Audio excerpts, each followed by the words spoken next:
Oi pessoal, tudo bom? Aqui é a Cat. No vídeo de hoje eu vou falar de um dos melhores livros que eu li esse ano, que foi O Terror, do Dan Simmons.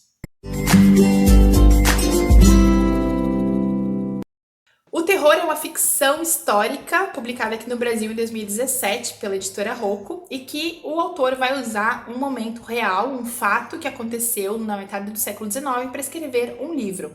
Esse fato é a expedição John Franklin, que buscava encontrar a passagem noroeste, que era uma ligação ali no Ártico que ligaria os oceanos Atlântico e Pacífico. A expedição saiu da Inglaterra em 1845 e sumiu, e até hoje a gente não sabe exatamente o que aconteceu com ela. O Dan Simmons, então, usou esse fato para escrever essa história e colocar ali um teor meio sobrenatural sobre o que poderia ter acontecido com essa tripulação. Como o fato que inspirou o livro é muito curioso e interessante, eu vou fazer essa resenha de uma forma um pouquinho diferente.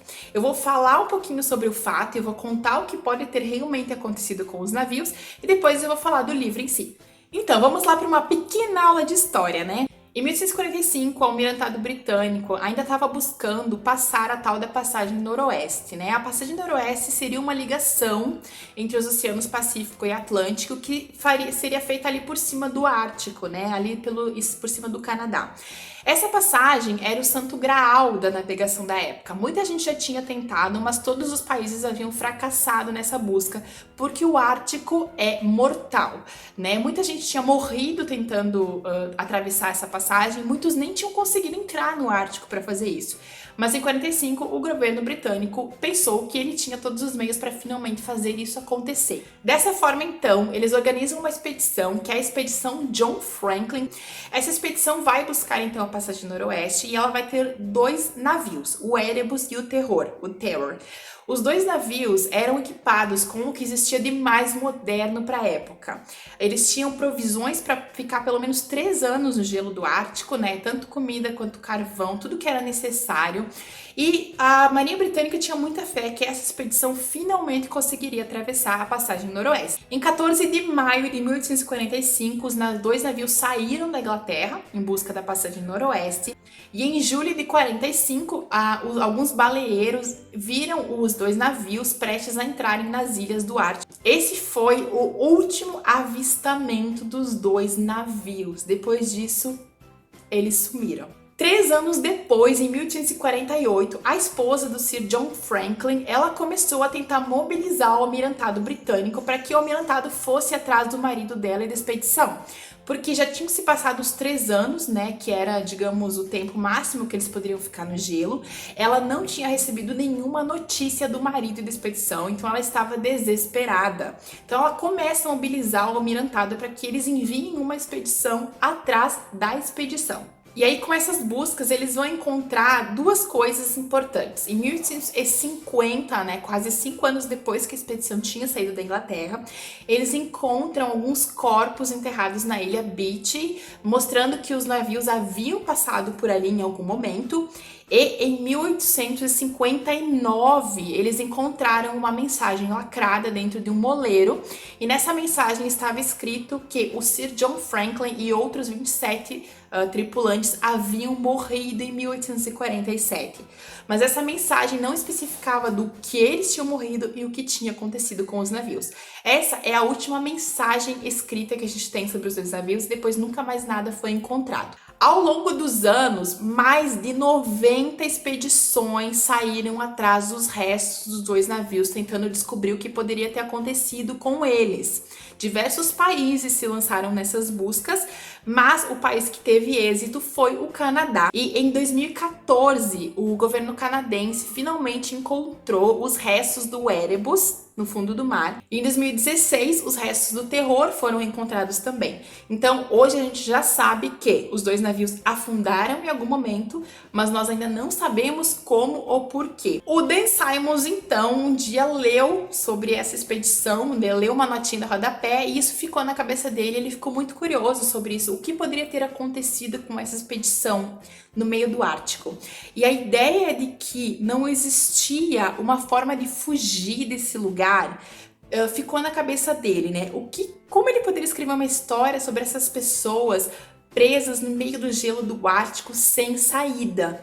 E como é que elas teriam perecido nesse lugar? E aí ele cria esse livro aqui, que vai ter uma pitada de sobrenatural para tentar explicar o que aconteceu com a tripulação. O livro começa então em 1847, quando os navios já estão presos no gelo do Ártico. Os dois navios estão avariados pela pressão do gelo. A tripulação está passando por momentos muito difíceis porque a comida começa a ficar escassa.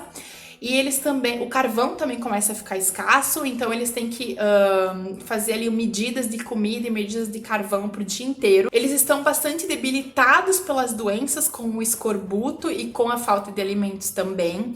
E aí que entra o elemento sobrenatural. O Dan Simmons criou uma criatura do gelo que não é muito bem explicada ali no início o que é, que começa a atacar essa tripulação e matar um por um. Então a gente encontra os dois navios num momento extremamente difícil em que os dois estão presos no meio do gelo, no meio do nada. Eles não têm como sair daí e eles estão morrendo por fatores internos do navio, que é a fome, a doença, o frio, e eles também estão sendo mortos por uma criatura do lado de fora dos navios. Então, literalmente, não há saída para eles. Vai chegar um momento em que essa tripulação vai ter ameaças de motim, né? E aí eles vão ter que decidir se eles continuam dentro do navio, esperando que em algum momento talvez o degelo chegue, o que é quase impossível, ou eles se arriscam e saem do navio tentando buscar uma saída a pé, mas tendo que enfrentar essa criatura misteriosa que tá do lado de fora. O que eles vão decidir, obviamente eu não vou contar pra vocês, vale a pena fazer a leitura pra saber, mas é incrível. É um livrão, tá? Ele tem uma trama muito bem elaborada, muitíssimo bem escrita.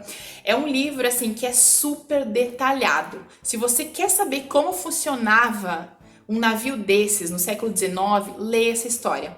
O autor fez uma pesquisa muito intensa para escrever esse livro, gente. Você percebe pela escrita que tem muita história aqui, tem muita pesquisa, tem muita informação realmente muito boa, né, sobre toda a questão dos navios e sobre o Ártico principalmente. Eu sempre gostei de histórias que se passassem em lugares muito inóspitos. E esse livro aqui, ele não é uma exceção, porque o Ártico, gente, quando você vai lendo sobre ele na história, você sente a desolação dos personagens, sabe? A solidão e a falta de esperança deles por estarem em um lugar que não tem saída. Eles não têm para onde ir, tem gelo para todo lado e o gelo é mortal. Então é uma história que tem momentos em que ela te deixa, como leitor, muito desesperado, porque você começa a ficar meio, gente, não tem saída, não tem o que fazer, esses homens vão todos morrer. Então é um livro que ele mexe com algumas emoções da gente, né? A questão da morte talvez ser inevitável nesse lugar, e se eles não morrerem, né, por fome e por doença, eles vão sair do navio e vão morrer lá fora por causa do gelo, né, das condições e talvez dessa criatura que tá atacando toda a tripulação. Então é um livro que te deixa bastante angustiado. Eu fiquei muito fascinada pela história do Dan, mas eu também fiquei muito fascinada pela história real, né, o que pode ter acontecido com os dois navios. Isso é uma coisa que eu continuo pensando e agora eu estou acompanhando, né, as notícias do governo canadense sobre as descobertas que eles estão fazendo nas carcaças dos navios que eles encontraram no fundo do mar. Ah, antes de eu terminar o vídeo, eu preciso dizer que esse livro aqui já virou série pela AMC e a produção executiva da série foi feita pelo Ridley Scott. Ou seja, é um trabalho incrível e que vale a pena ser assistido também. Então é isso, pessoal. Essa não foi uma breve resenha, né, sobre o terror do Dan Simmons, mas eu espero que vocês tenham gostado de saber um pouquinho mais sobre essa história. Eu vou deixar o link do livro aqui no box de descrição, se vocês quiserem comprar o livro ou se vocês quiserem, de repente, ler o primeiro capítulo. Uma notícia boa é que o livro está disponível no Kindle Unlimited, se você quiser fazer leitura por lá, e vale a pena porque o livro é grande, é um pouco difícil de ficar levando ele de um lado para o outro, então talvez valha a pena você fazer a leitura pelo Unlimited, ou até mesmo comprar o e-book.